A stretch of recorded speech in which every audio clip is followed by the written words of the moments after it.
Nous voici maintenant pour examiner ensemble la deuxième demande du Notre Père, que ton règne vienne. Nous avons vu que la première demande n'est pas si simple à comprendre à première écoute, que ton nom soit sanctifié. Et maintenant, la prière qui suit est donc la suivante, que ton règne vienne. Que ton nom soit sanctifié, que ton règne vienne, que ta volonté soit faite sur la terre comme au ciel. Il est évident que ces trois demandes sont très proches l'une de l'autre par leur sens. Cette répétition est de toute évidence une manière de souligner l'importance de ce préalable, de nous tourner résolument et absolument vers Dieu et d'orienter notre pensée vers Dieu en premier lieu. On ne prie pas d'abord pour nous-mêmes, même si nous allons le revoir, nous sommes concernés au premier chef, mais notre pensée se tourne tout d'abord vers Dieu. Redonner à Dieu sa juste place, tout découle de cela. Et le Notre Père nous le montre de manière magistrale. Et si la prière commence par sanctifier le nom de Dieu et désirer ce qu'il veut, et désirer sa prééminence, désirer sa notoriété, sa renommée, eh bien, il est évident que chacune de nos journées doit aussi commencer comme cela. Honorons Dieu dans nos pensées, nos affections, nos paroles, nos désirs, dès le premier instant de chacune de nos journées, pour sanctifier, si je puis dire, la totalité de nos journées. Le catéchisme de Heidelberg répond ainsi à la question 123 sur la deuxième demande, donc, que ton règne vienne. Voilà la réponse à la question, quelle est la deuxième demande, que ton règne vienne. C'est-à-dire, règne sur nous, par ta parole et par ton esprit, de telle sorte que nous nous soumettions de plus en plus à toi. Maintiens et fais croître ton Église. Renverse les œuvres du diable et toute puissance qui s'élève contre toi, et tous les méchants complots formés contre ta sainte parole, jusqu'à ce que vienne l'accomplissement de ton royaume, lorsque tu seras toutes en tous. On observe qu'il est question de trois niveaux d'accueil du règne de Dieu, si je puis dire. D'abord, chacun pour soi, plutôt chacun sur soi, règne sur moi, règne sur ton Église. C'est très proche, mais c'est une dimension qui s'ajoute dans notre demande, dans notre désir. Et puis on pourrait dire le règne du diable, le règne de l'opposant. Voilà. Règne sur tes opposants, règne sur tes adversaires. C'est assez remarquable qu'il n'est pas question du monde, en tout cas dans ce commentaire du catéchisme de Heidelberg. En d'autres termes, que ton règne vienne dans ma vie, que ton règne soit reconnu et manifeste dans ton Église, et que ton règne soit manifeste par la limite imposée aux manigances, aux manœuvres, aux séductions de l'adversaire. En premier lieu, le règne donc s'étend sur des personnes, et pas sur des lieux ou sur des institutions, mais sur des personnes. Règne sur nous, par ta parole et par ton esprit, dit le catéchisme de Heidelberg. Et quand je dis sur des personnes, il faut entendre plus précisément sur ceux qui ont été acquis par le sang de Jésus-Christ. La mention de la parole et de l'esprit, règne sur nous par ta parole et par ton esprit, confirme quel est l'ordre de ce règne, la dimension de ce règne. Il s'établit sur des cœurs, de telle sorte que les fruits vont en démontrer la réalité. Même si d'ailleurs tout le monde ne s'en rend pas compte d'une manière évidente. Et là, nous nous souvenons cette parole de Jésus dans Luc 17. Les pharisiens demandèrent à Jésus « Quand viendrait le royaume de Dieu ?» Il leur répondit « Le royaume de Dieu ne vient pas de manière à frapper les regards. » Et cela nous rappelle que nous n'avons pas à rechercher, comme le faisaient les hommes du temps de Jésus, des manifestations spectaculaires, des démonstrations qui s'imposent à tous, mais plutôt des signes de ce royaume qui vont apparaître pour ceux qui les recherchent, pour ceux qui les attendent, et principalement au travers de nos vies, en conséquence du règne établi sur les cœurs. Il est dit que ton règne vienne. Et ce petit mot « ton » désigne donc la prééminence de Jésus et implique que nous soyons délivrés de tout ce qui nous appartient en propre. Le « ton » qui désigne ce qui appartient à Dieu doit remplacer le « mon » de tout ce qui m'appartient, avec toute cette prétention que je peux avoir de régner sur ma propre existence et autour de moi. Voilà. Notre nom, notre volonté, nos pouvoirs, nos projets doivent laisser la place au nom de Dieu, que ton nom soit sanctifié, à la volonté de Dieu, on va le voir lors de la prochaine rencontre, que ta volonté soit faite, nos pouvoirs, tout pouvoir lui a été accordé, nos projets, et on se souvient de ce que dit l'apôtre Jacques, vous devriez dire au contraire, si Dieu le veut, nous ferons ceci ou nous ferons cela. Cette prise de conscience de la prééminence du règne de Dieu, à l'encontre de toute prétention que nous avons naturellement à nous mettre en avant, à décider par nous-mêmes, c'est la logique des réveils. Avec cette prière sans cesse redite, Seigneur, envoie le réveil et commence par moi. Pour nous, cela revient à parler d'une vie de résurrection,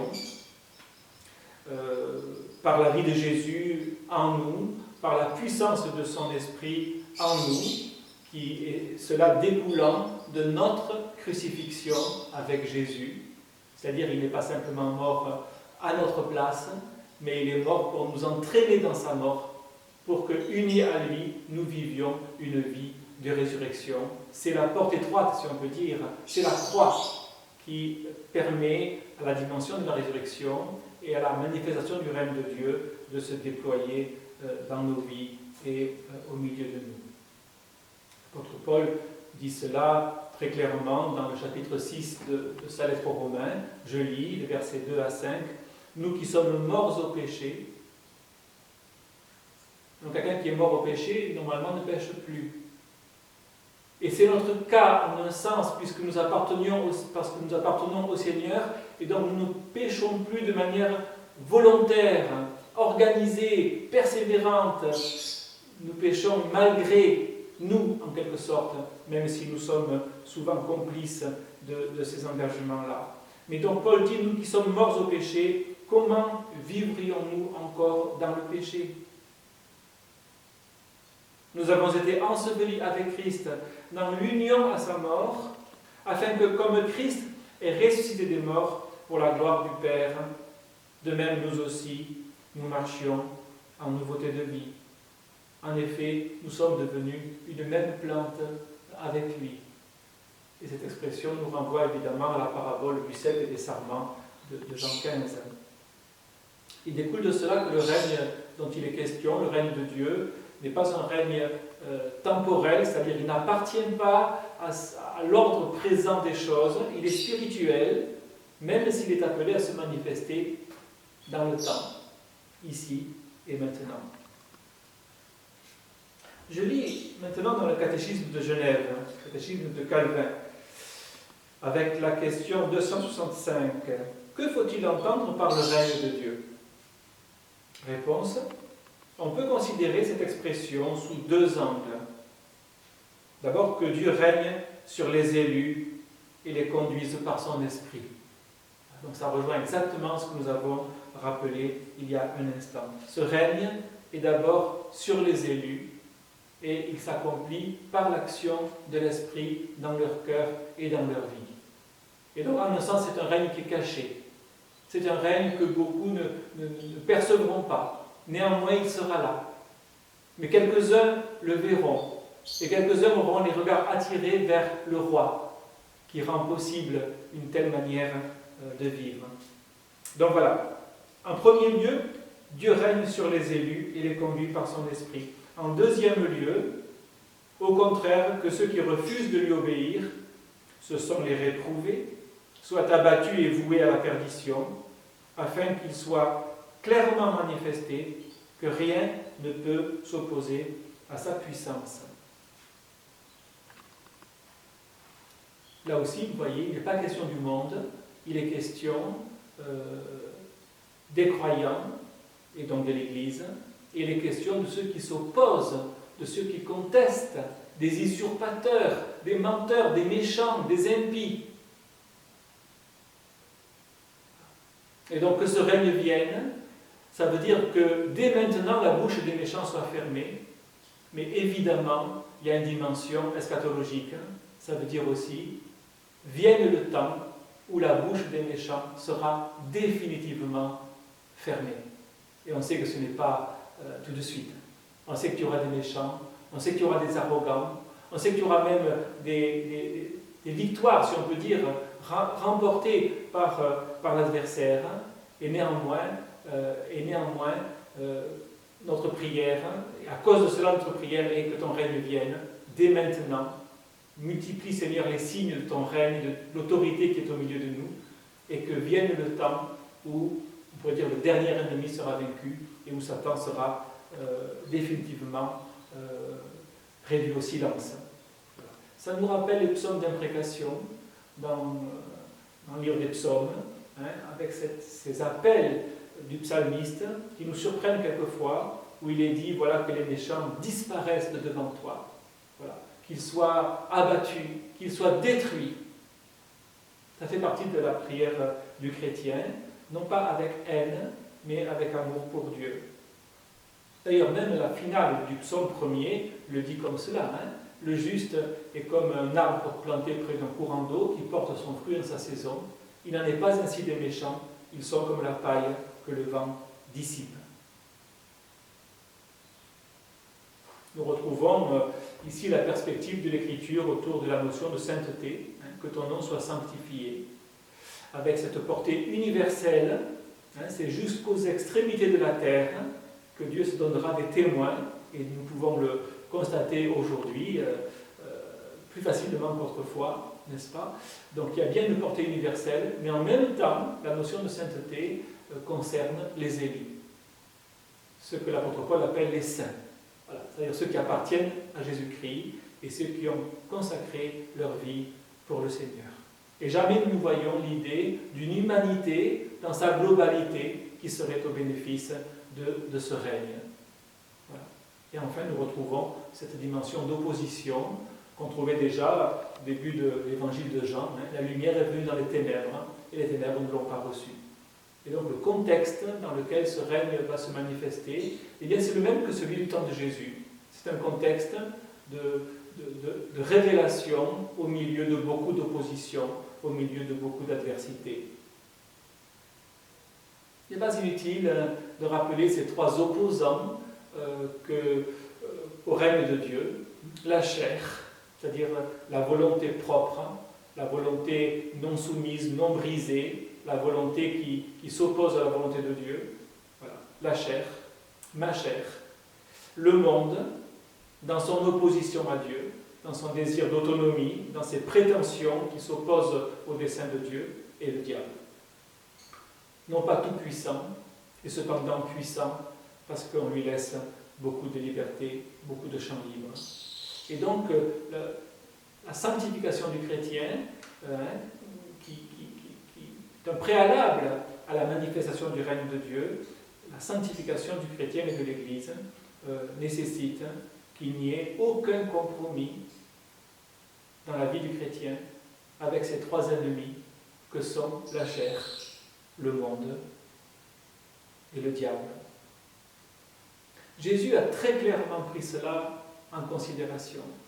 Quand il prie pour ceux qui croient en lui et pour ceux qui croiront en lui ensuite, dans cette merveilleuse intercession que nous voyons au chapitre 17 de l'évangile de Jean, je lis quelques versets de ce chapitre.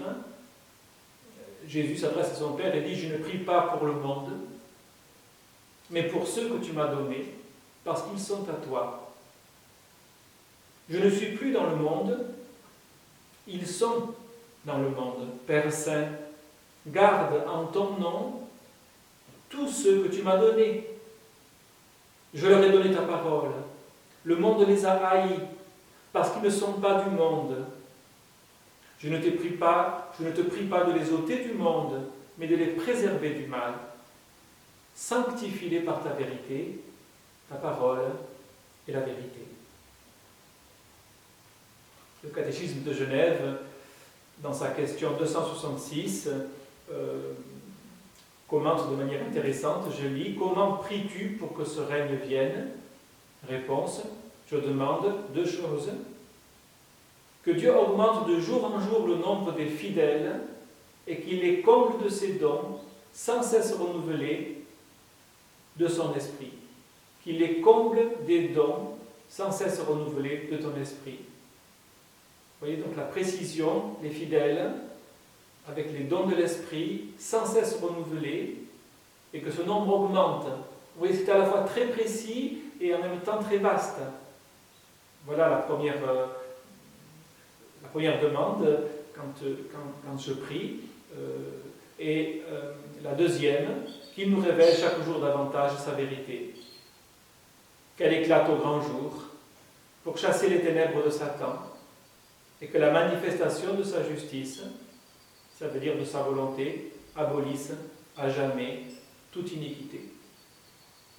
Donc quand le chrétien prie, il prie pour que les signes de cette victoire, de ce règne, soient visibles et présents dans toutes sortes de situations possibles, et il a en vue le temps où ce règne sera pleinement et définitivement manifesté, où ce temps où tout genou fléchira et où toute langue confessera que Jésus est Seigneur à la gloire de Dieu. Je lis la question suivante. Cette œuvre ne s'accomplit-elle pas déjà au fil des jours ? Réponse. Oui, elle s'accomplit. Le règne de Dieu est déjà commencé, mais nous désirons qu'il croisse sans cesse et parvienne à son ultime perfection. Vous voyez, c'est le déjà et le pas encore. Cela aura lieu au dernier jour, que nous appelons de nos vœux. Alors, à Dieu seul sera la gloire. Toute créature lui sera soumise, et il sera tout en tous.